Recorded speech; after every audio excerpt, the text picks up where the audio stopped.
kecuali kata inna lillah wa inna ilaihi raji'un.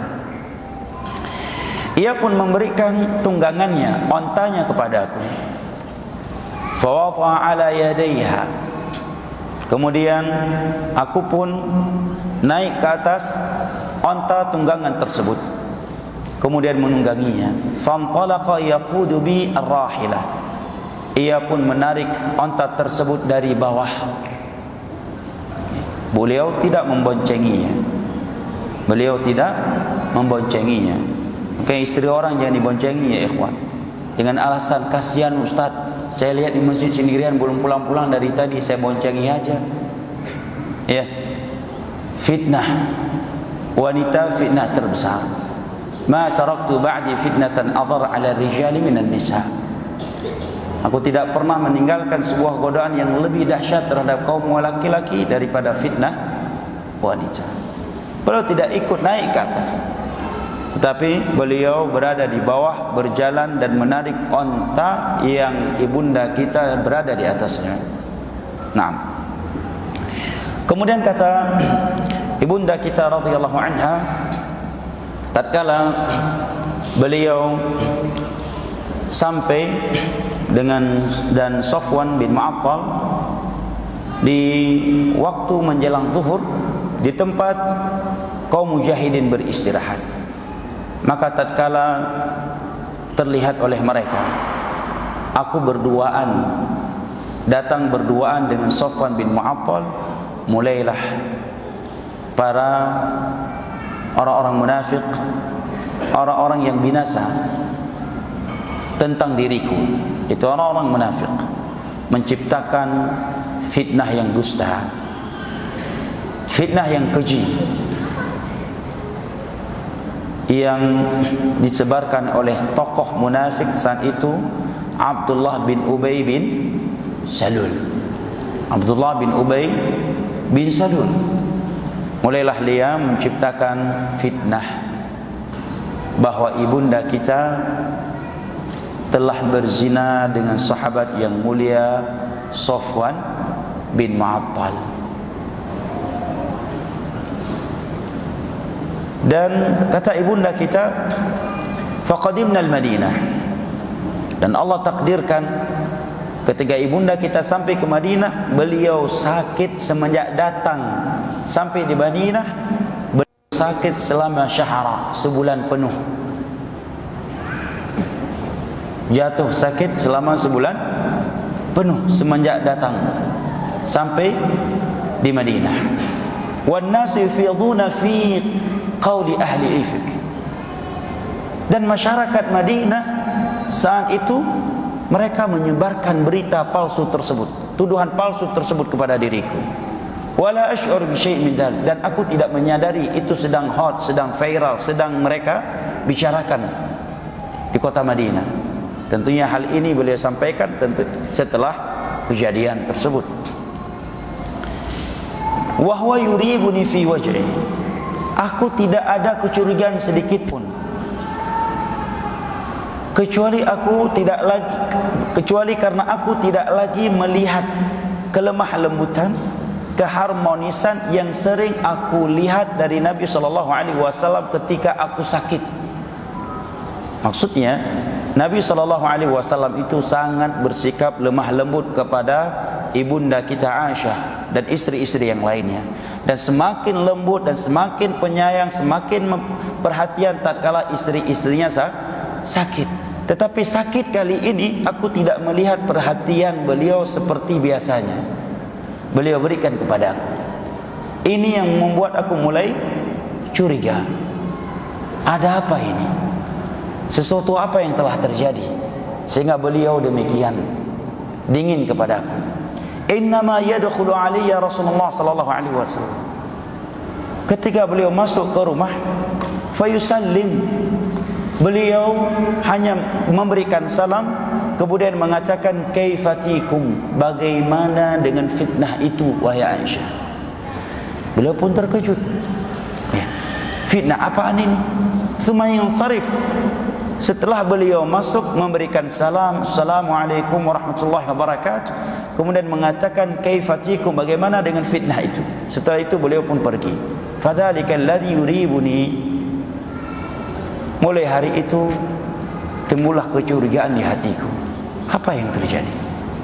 Wala asyur bisyar, dan aku belum sadar bahwa di kota Madinah sedang viral berita bahwa aku berzina dengan Safwan bin Mu'attal. Dan ini pelajaran buat kita jemaah, dan terkhusus kita kaum laki-laki. Lihat Nabi sedang marah dan sedang dingin dengan istrinya, tetapi kalau pulang tetap memberikan salam. Ini dingin-dinginnya Nabi dengan istrinya, kalau pulang tetap memberikan salam. Dan ini sudah cukup sebagai kedinginan dari Nabi untuk ibunda kita. Menunjukkan apa? Kalau sedang hangat lebih dari ini. Karena di antara kebiasaan Nabi SAW ketika pulang ke rumah adalah mencium kening istrinya. Oleh karenanya beliau ketika ditanya oleh tabi'in apa yang pertama kali Nabi lakukan ketika pulang ke rumah, maka ibunda kita menjawab, kana yabda'u biswak, yang pertama kali beliau lakukan adalah bersuak agar mulutnya bersih dan bau mulutnya hilang. Setelah itu masuk ke rumah mencium istrinya. Nah, tetapi semarah-marahnya Nabi, sedingin-dinginnya Nabi dengan istrinya, kalau pulang ke rumah tetap mengucapkan Assalamualaikum warahmatullahi wabarakatuh. Tidak seperti sebagian kaum suami di masa ini. Kalau sedang marah dengan istri, pulang ke rumah pintu gerbang saya ditendang-tendang oleh dia. Ya, padahal belum pun dia minta istrinya bukain pintu. Ya. Baru sebentar dia minta istrinya membukakan pintu, sudah dia tendang-tendang pintunya dengan alasan lama banget sih bukanya. Padahal baru aja dia minta tolong ke istrinya bukain pintu. Bahkan mungkin istrinya nggak tahu dia pulang. Nah, begitu pulang mengeluarkan kata-kata yang kotor kepada istrinya, mengeluarkan kata-kata yang tidak layak keluar dari mulut seorang yang beriman kepada Allah. Nabi kita SAW walaupun sedang dingin, sedang tegang dengan keluarganya, tetapi kalau pulang ke rumah tetap memberikan salam, karena itu hak seorang muslim. Apalagi yang muslimah tersebut istri kita. Dan itu adab yang Allah ajarkan kepada kita dalam surat An-Nur kalau kita pulang masuk ke rumah. Karena ada sebagian suami kalau sedang marah dengan istrinya, Masya Allah, ya, mulutnya menjadi kebun binatang, ya kan? Sebagian mereka udah ngaji, tapi kalau sedang marah dengan istrinya, keluar dari mulutnya nama-nama hewan di taman safari. Nama-nama hewan di kebun binatang keluar dari mulutnya. A'yadzan billah. Nabi SAW menyatakan,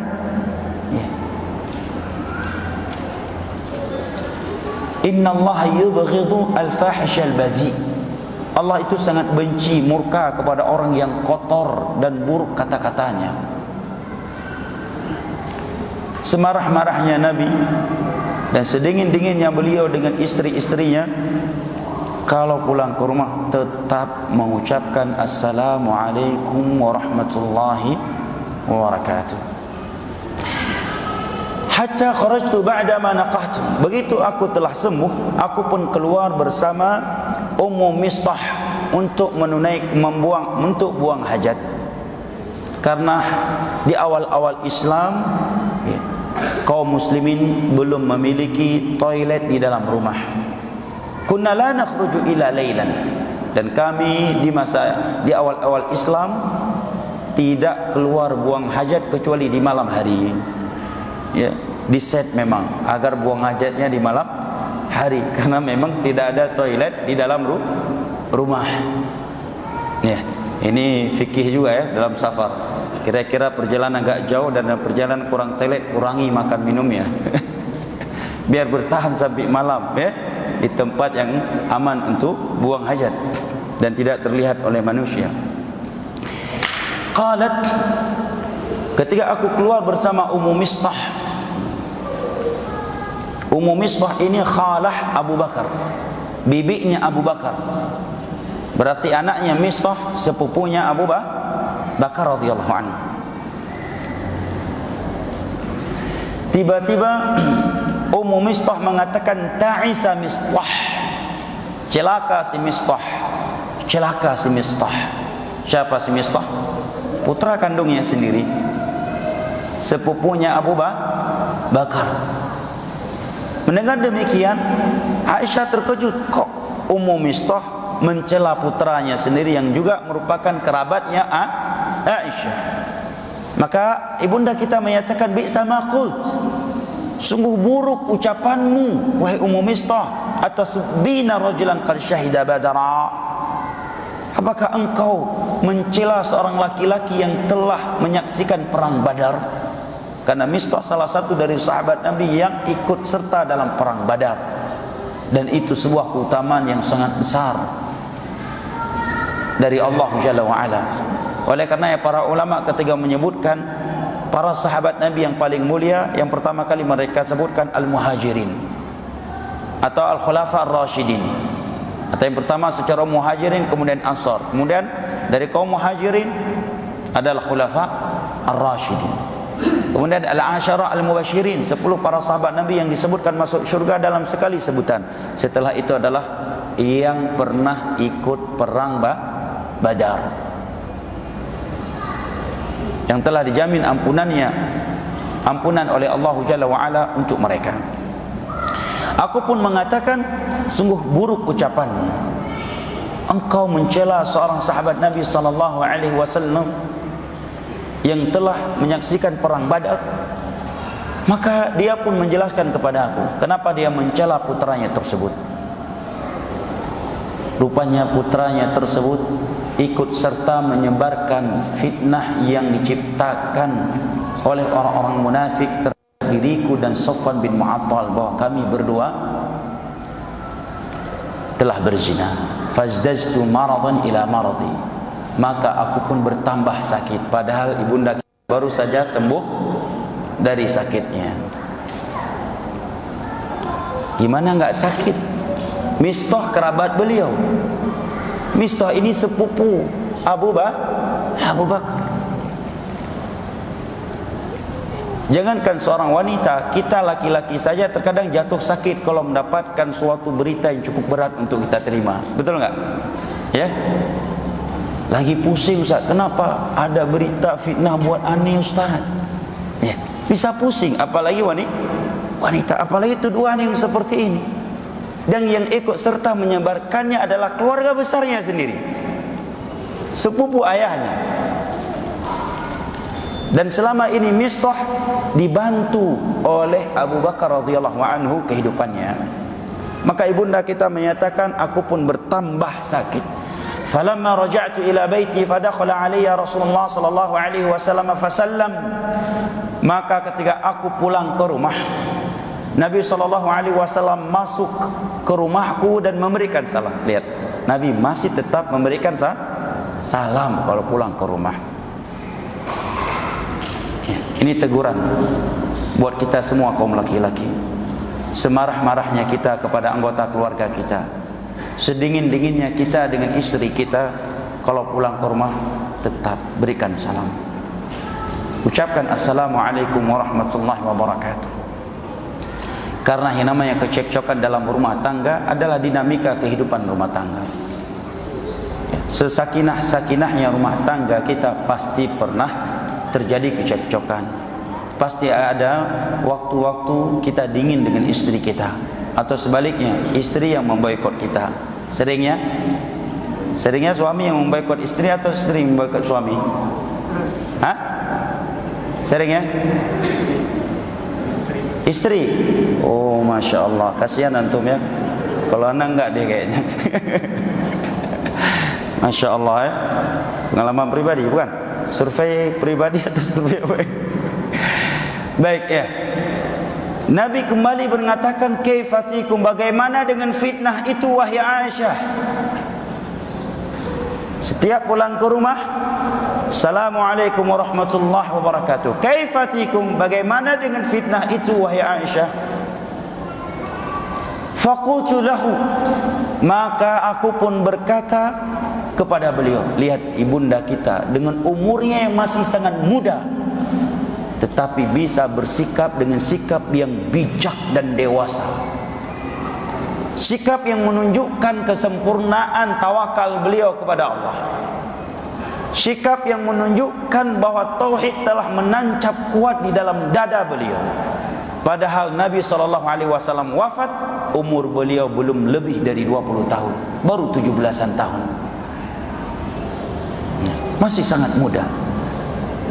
Lihat bagaimana kebijaksanaan beliau dalam menyelesaikan fitnah ini yang diutarakan kepada beliau. Fitnah yang cukup dahsyat, ya. Tersebar di kota Madinah, diterima dan didengar oleh semua kalangan. Bahkan sebagian anggota keluarganya ikut menyebarkannya, di antaranya Mistah. Sebagian kaum muslimin ada yang terkecoh dan ikut menyebarkannya dengan hati mereka, dengan lisan mereka, tanpa hati mereka, tanpa dari hati. Maka ibunda kita menyatakan kepada Nabi kita, ata'zan li an atiya abawai, apakah engkau mengizinkan aku menemui kedua orang tuaku? Kalau istri zaman sekarang mungkin langsung lari kabur pulang ke rumah kedua orang tuanya, apalagi jika rumah orang tuanya dekat.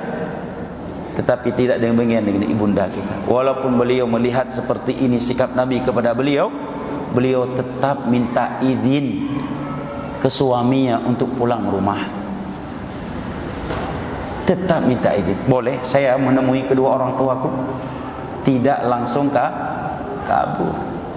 Beda dengan sebagian wanita yang lebay liat hari ini, yang lebay, yang lemah imannya. Sedikit ada masalah keluarga, masalah dengan suaminya, langsung kabur dan pulang ke rumah orang tuanya. Padahal orang tuanya sudah cukup dia susahkan saat dia masih bayi. Bahkan di saat dia masih dalam perut ibunya, orang tuanya sudah sangat sering mendapatkan kesusahan darinya. Setelah menikah juga dia susahkan dengan sedikit dari permasalahan rumah tangganya. Beda halnya jika permasalahan tersebut memang layak dia sampaikan kepada orang tuanya dan dia tidak mendapatkan solusi dan bimbingan kecuali dari mereka. Tapi yang kita bahas, sebagian kaum istri dikit-dikit lapor ke orang tua. Ada masalah dikit langsung kabur dari rumah tanpa izin dari suaminya. Lihat ibunda kita. Karena memang rumah tangga itu kalau sedang ribut, mesti harus ada yang mengalah. Apabila salah satunya sedang marah, sedang kerah, mesti harus ada salah satu dari mereka yang mengalah. Kalau enggak, berabe rumah tangga.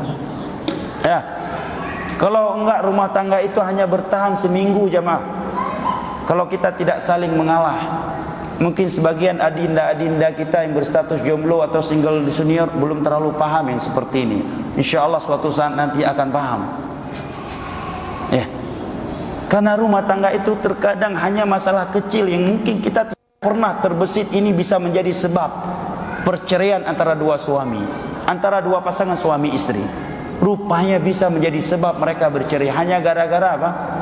Nasi kurang matang, masih terlalu keras, masakannya agak hangus, gara-gara ada butiran-butiran nasi yang tumpah dan terinjak oleh suami. Kalau mereka tidak pandai menahan diri dan memahami pintu-pintu syaitan, maka akan terjadi keributan, berantem, bertengkar dan bercerai hanya gara-gara butiran nasi yang jatuh ke lantai.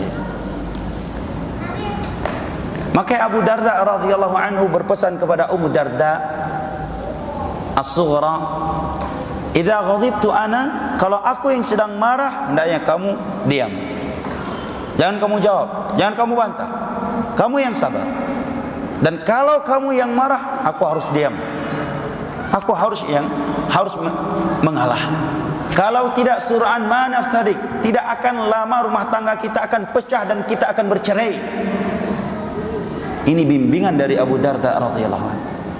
Sampaikan kepada istri kita, ya. Di malam pertama, kalau kita nggak bisa lagi di malam pertama, buat adik-adik, atau ya sudah lewat, ya, atau sebagian orang masih bisa, ya, sampaikan, ya. Demikian pula, walaupun bukan malam pertama, sudah lama menikah, hal-hal seperti ini perlu kita sampaikan, walaupun terkadang mungkin sebelum nikah hal yang seperti ini sudah kita ketahui. Sampaikan kepada istri kita. Atau antum sebagai pengantin baru, sampaikan di malam pertama. Karena pesan-pesan yang disampaikan di malam pertama itu jauh lebih, ya, membekas di hati kedua pasangan suami istri, ya. Seperti Abu Darda sampaikan, kalau aku yang sedang marah, tolong kamu diam. Dan kalau anak kamu yang marah nanti, aku yang harus diam. Kalau tidak, kita akan cepat bercerai. Kita akan cepat berpisah. Ya. Nah. Dan ujung-ujungnya yang korban anak-anak. Ia melihat ibunya ngomel-ngomel di dapur, ayah pun marah-marah di kamar. Dia bingung. Mau kemana ini? Kedua-duanya sedang marah-marah. Akhirnya sebagian anak kabur dari rumah. Jadi anak pang, tahu anak pang ya? Ya. Ngisap sabu-sabu. Ya. Bolos sekolah, nggak mau pergi sekolah, dan seterusnya. Kemudian ibunda kita mengatakan, wa ana hina idzin uridu an atayaqana al-khabar min qibalihima. Aku ingin menemui kedua orang tuaku, ingin memastikan berita fitnah yang sedang tersebar ini. Bukan minta pisah dengan Nabi. Ini kebijaksanaan ibunda kita. Karena sebagian wanita dikit ada masalah, udahlah cerai aja kita. Setelah dicari baru nangis. Udahlah cerai aja lah kita, katanya. Begitu sudah terjadi perceraian, baru dia sadar. Rupanya nggak mudah hidup sebagai single parent. Ya.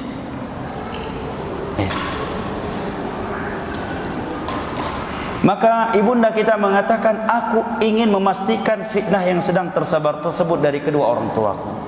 Dan lihat pula kasih sayang Nabi kita SAW kepada istrinya.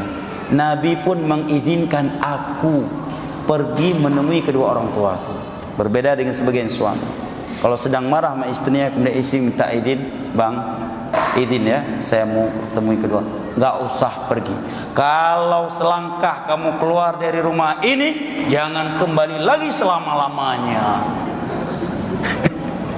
Ya, subhanallah, ya, terlalu pede, ya, begitu istrinya. Jangankan selama-lamanya, 3 malam aja nggak ada istri di rumah, ya, nangis, nggak bisa tidur, ya, seakan-akan ya kiamat ini sudah terjadi. Gersang hidupnya, hampa dunia ini, ya. Nah, ya, bakso yang begitu pedas menjadi tawar karena nggak ada istri di samping, ya, ngancam pula, nggak usah balik lagi selama-lamanya. Padahal 2 hari tidak ada istri di rumah, rumah menjadi seperti kapal pecah. Nabi pun mengizinkan aku mendatangi kedua orang tuaku. Aku pun berkata kepada ibuku, ya ummata, wahai ibundaku, madza yatahaddatsu bihin nas? Apa yang sedang dibicarakan? Apa yang sedang viral di tengah-tengah masyarakat saat ini? Kok Nabi setiap pulang memberikan salam dan berkata, kaifatikum, bagaimana dengan fitnah itu wahai Aisyah? Emangnya apa yang sedang viral di Madinah wahai ibunda? Apa yang sedang dibicarakan oleh masyarakat saat ini? Karena beliau memang benar-benar tidak tahu apa yang sedang terjadi. Maka lihat sikap ibunda beliau. Seorang ibu itu mesti bijak, mesti pandai menenangkan putrinya yang sedang mengalami problematika rumah tangganya dengan suaminya. Jangan justru menjadi pandai besi. Ya, apinya sebenarnya belum ada, diberikan api sama dia. Pada ketika terjadi perceraian, anak dan cucunya sendiri yang rugi. Ada memang penyakit sebagian orang tua seperti itu. Nah, apa kata ibunda beliau? Ya bunayyah, wahai putriku, hawini alaiki syan, tenangkan dirimu, tenang nak, Tenangkan dirimu. Ya. Tenangkan dirimu. Fallah, demi Allah, laqallama kanat imratun qad radiyatan 'inda rajulin yuhibbuha wa laha dhara'ir illa aktharna 'alayha. Tidak ada seorang wanita yang sangat dicintai oleh suaminya sedangkan dia memiliki banyak madu, kecuali pasti ada gosip terhadap dirinya. Begini cara ibunda beliau menghibur beliau. Biasalah itu. Kamu kan sangat dicintai oleh suamimu, sedangkan suamimu juga punya istri selain kamu. Biasalah ada sedikit gosip terhadap wanita yang sangat dicintai oleh istrinya. Nah, subhanallah ya. Qalat, faqultu, aku pun berkata subhanallah. Ini ucapan yang hendaknya diucapkan oleh seorang muslim ketika terkejut. Demikian sunnah Nabi SAW. Nabi kalau terkejut atau mengingkari sesuatu atau kaget dari sesuatu, beliau mengucapkan subhanallah. Ketika Abu Hurairah radhiyallahu anhu pergi diam-diam dari Nabi, kemudian datang kembali, kemudian Nabi bertanya, dari mana kamu Abu Hurairah? Tadi ada, kemudian hilang, kemudian datang lagi. Maka Abu Hurairah menjawab, "Hai Rasulullah, aku tadi dalam keadaan junub, aku tidak ingin duduk bersamamu dan aku belum suci." Maka Nabi menyatakan subhanallah, innal muslima la yanjus. Maha suci Allah, seorang muslim itu tidak najis. Juga terkadang Nabi kalau terkejut mengucapkan la ilaha illallah. Ketika Nabi SAW dalam sakaratul maut mengucapkan la ilaha illallah, ya, inna lil mauti sakarat. Demikian juga ketika beliau bangun terkejut di malam hari mengucapkan la ilaha illallah, ma unzila minal fitan, betapa banyak fitnah diturunkan. Nah, subhanallah, la ilaha illallah, atau Allahu akbar. Nah, tidak seperti sebagian orang kalau terkejut apa yang terucapkan? Buset katanya. Dah ngaji sekian tahun, begitu terkejut buset dah katanya. Subhanallah, kok buset? Sebagian orang ini kebiasaan, betul nggak? Jabodetabek kalau terkejut ngomongnya apa? Buset dah, terkejut gua dibuatnya. Subhanallah, la ilaha illallah, atau Allahu akbar. Nggak perlu malu walaupun sedang di kafe yang banyak anak gaulnya. Anda harus merasa mulia, punya jati diri. Jati diri seorang muslim adalah dia selalu merasa mulia dengan nilai-nilai agamanya dimanapun dia berada. Itu seorang muslim yang punya jati diri. Karena sebagian anak muda kalau di dalam masjid, dalam pengajian, dia pede dengan nilai-nilai keagamaannya. Kalau jumpa kawannya, assalamualaikum, kaifa hal akhi, barakallahu fik, masyaallah. Begitu ingin menjumpai kawan-kawannya yang gaul, sedang nongkrong di warung, di kafe-kafe, mau masuk, mau berikan salam, malu. Karena di kafe. Akhirnya enggak berikan salam. Ya bro, gimana bro? Bro. Ya. Malu dia kalau memberikan salam kepada kawan-kawannya yang gaul, padahal mereka muslim, takut dipanggil ustaz nanti. Bersin, nggak berani bilang alhamdulillah karena sedang dengan teman-teman yang gaul. Ini kegaulan namanya. Seorang muslim harus pede dengan nilai-nilai agamanya. Itu jati diri seorang muslim. Nah, subhanallah, mereka telah membicarakannya. Fabakaitu tilkal laila, aku pun menangis di malam itu.